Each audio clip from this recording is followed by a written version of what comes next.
Dans notre paracha, on voit Eile Pekudei HaMishkan, Mishkan Ha'ilut. Voici Pekudei, c'est-à-dire le compte, le décompte de ce qui a été offert et de ceux qui ont offert ce qu'il faut pour le Mishkan. Alors pourquoi ce décompte? À quoi il sert? Nous disent Chazal, dans le Midrash Rabbah, et en réalité c'est un Yerushalmi, un Talmud de Jérusalem, qui dit que les Tzanei Israël, les clowns, on les appelle, les Tzanim c'est un clown, c'est un moqueur. Les moqueurs, lorsqu'ils voyaient Moshe Rabbeinu, alors Moshe Rabbeinu il était très fort, pas fort gros, mais fort vraiment costaud, vraiment très grand. Alors les Tzanéadors ils disaient, ah, regardez donc la nuque de Moshe, comme elle est grosse. Regardez donc ses jambes, comme elles sont grosses. Vous savez pourquoi? Ah, moi je sais pourquoi. Parce que c'est lui qui a géré toute la Melechet HaMishkan, c'est lui qui a géré tous les dons qui ont été donnés pour la construction du tabernacle. Et puisque c'est lui qui a géré ça, forcément il s'est enrichi. Alors qu'en réalité, la Gemara, elle dit dans Masechet Nedarim, Daf Lamed, dans le traité de Nedarim, la Gemara nous dit que Moshe Rabbeinu, il s'est enrichi grâce à Psolet Haluchot, à ce qui est resté des Luchot Abrit. Lorsque Moshe Rabbeinu a descendu les deux tables de la loi et qu'il les a cassées exprès à cause de la faute du veau d'or, alors c'est écrit là-bas que Moshe Rabbeinu, Kadosh Baruch Hu, il a dit à Moshe Rabbeinu qu'il peut garder les Psolet Haluchot, il peut garder le reste des tables de la loi pour lui. Et Chazal nous disent dans le traité de Nedarim que c'est de ces morceaux de Luchot que Moshe Rabbeinu s'est enrichi. Mais les gens disaient que Moshe Rabbeinu s'est enrichi, Chaz v'shalom, afra lepumayu, il s'est enrichi grâce à l'argent qu'il a piqué dans la caisse du Mishkan, Chaz v'shalom. Alors que Akadosh Baruch Hu témoigne sur Moshe Rabbeinu, Bechol beiti ne'eman hu. Akadosh Baruch Hu dit que dans toute ma maison, celui qui est le plus fiable pour moi, c'est Moshe Rabbeinu. Donc, Akadosh Baruch Hu témoigne que c'est Moshe Rabbeinu le plus fiable de tout le monde dans sa maison. Et ces moqueurs, ces clowns, se permettent de dire que Moshe Rabbeinu, c'est quelqu'un qui a chas v'shalom piqué dans la caisse du Mishkan. C'est quand même très fort, c'est quand même incroyable. On va essayer de comprendre comment ça se fait ce phénomène qu'une moquerie peut causer de dire quelque chose de tellement insensé. Ce n'est pas juste quelque chose d'insensé. Si on réfléchit 2 minutes sur la gravité de prendre dans une caisse qui appartient au tabernacle, qui appartient à Kadosh Baruch Hu, je vais juste vous dire ce que la Gemara, le traité de Sanhedrin, Daf Pe Aleph Amud Bet, nous dit, que celui qui vole une kasva, c'est un des klei sharet, c'est un des ustensiles qui était utilisé dans le temple, dans le Beit HaMikdash. Alors, on nous dit là-bas la Gemara, Kanaim Pogaim Bo. Les Kanaïm, ce sont les gens qui veulent essuyer l'affront qui a été fait à Hachem.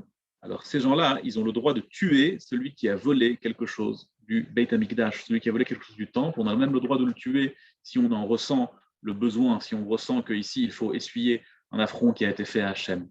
C'est-à-dire que la gravité de voler quelque chose à Kadosh Baruch Hu, elle est vraiment très grave, même plus que ça. Vous savez que la Gemara dans Baba Kama nous dit, le traité de Baba Kama nous dit qu'un ganav, c'est pire qu'un gazlan. Qu'est-ce que c'est qu'un ganav et qu'est-ce que c'est qu'un gazlan? Un ganav, c'est quelqu'un qui vole sans qu'on le voie. Quelqu'un qui vient la nuit, marteret, en cachette, et qui vole. Un gazlan, c'est quelqu'un qui vient au grand jour, avec une arme, et dit « Donne-moi ton argent, la bourse ou la vie ». Ça, c'est un gazlan. Et la halakha, elle est qu'un ganav, il paye plus qu'un gazlan. Un voleur qui vient en cachette, il paye encore plus qu'un voleur qui a volé avec violence. Alors la Gemara, dans Masechet Baba Kama, le Talmud demande comment ça se fait, c'est pas logique. Quelqu'un qui vient en cachette et qui ne fait pas de mal à personne et qui n'a pas fait peur aux enfants, il est juste venu en cachette pour voler, lui il paye Pishnaim, il paye le double de ce qu'il a volé. Alors qu'un gazlan, un violent, qui est venu la bourse ou la vie, un vrai brigand, lui combien est-ce qu'il doit payer? Il paye juste une fois ce qu'il a volé, pas 2 fois. Comment ça se fait? Israël dans Masechet Baba Kama a quelque chose de fondamental. Un voleur, il a plus peur des gens que d'Hachem. Un brigand, il a aussi peur des gens que d'Hachem. C'est-à-dire pour lui, c'est au même niveau. Quelqu'un qui a peur des gens plus qu'Hachem, plus que d'Hachem, c'est plus grave que quelqu'un qui met Hachem et les gens au même niveau. Lui, il a mis les gens à un niveau plus élevé qu'Hachem, le Ganav, et le Gazlan, le brigand, il a mis les gens à un niveau, au même niveau qu'Hachem.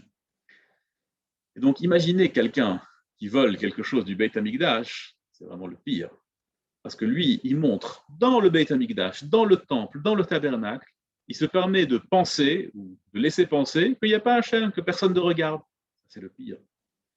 Alors que Akadosh Baruch Hu dit sur Moshe Rabbeinu, Bechol Beiti Ne'eman Hu, c'est celui qui m'est le plus fiable. Alors comment est-ce que ça se fait que les moqueurs se sont permis de dire quelque chose de tellement grave sur Moshe Rabbeinu? Dit Rav Yosef Tzvi Salant, dans son livre Be'er Yosef, la chose suivante. On retrouve dans Korach, une paracha qu'on lira en été, Korach, c'était quelqu'un qui a voulu lui aussi faire partie des dirigeants du clan Israël, des dirigeants du peuple d'Israël. Et une des choses qu'il disait à Moshe Rabbeinu et à Aaron HaKohen, il leur disait « Madoua titnaseu al kehal Hashem » Comment ça se fait? Pour qui vous vous prenez? Comment ça se fait que vous vous surélevez au-dessus de tout le monde? Alors que Akadosh Baruch Hu, il disait quoi? Il a dit sur Moshe Rabbeinu « Ve'aish Moshe anav me'od mikol ha'adam » et que Moshe Rabbeinu, c'était le plus humble de toute la terre, de toute la planète. Moshe Rabbeinu était le plus humble. Alors comment ça se fait que Korach est arrivé? Il a dit Madoua titnaseu al ka'al Hashem. Comment ça se fait que vous vous permettez d'être hautain? Dit le Yalkut, le Midrash Yalkut. Bemoshav leitzim lo yashav, c'est un pasuk dans Tehilim, premier Tehilim, ou Bemoshav leitzim lo yashav. Heureux est la personne qui n'a pas été, qui n'est pas, qui ne se trouve pas dans une assemblée de clowns, de moqueurs. Qu'est-ce que c'est? C'est qui la Moshav Leitzim? Dit le Yalkut Shimroni, lo ze Korach. C'est qui le Moshav Leitzim dont on parle? Qui est la réunion de clowns, de moqueurs? C'est Korach. She'ayam mitlotzetz al Moshe ve Aaron. Il riait, il se moquait de Moshe et de Aaron. Terrible. Moshe Rabbeinu, il était là, et lui, il se moquait de Moshe et de Aaron.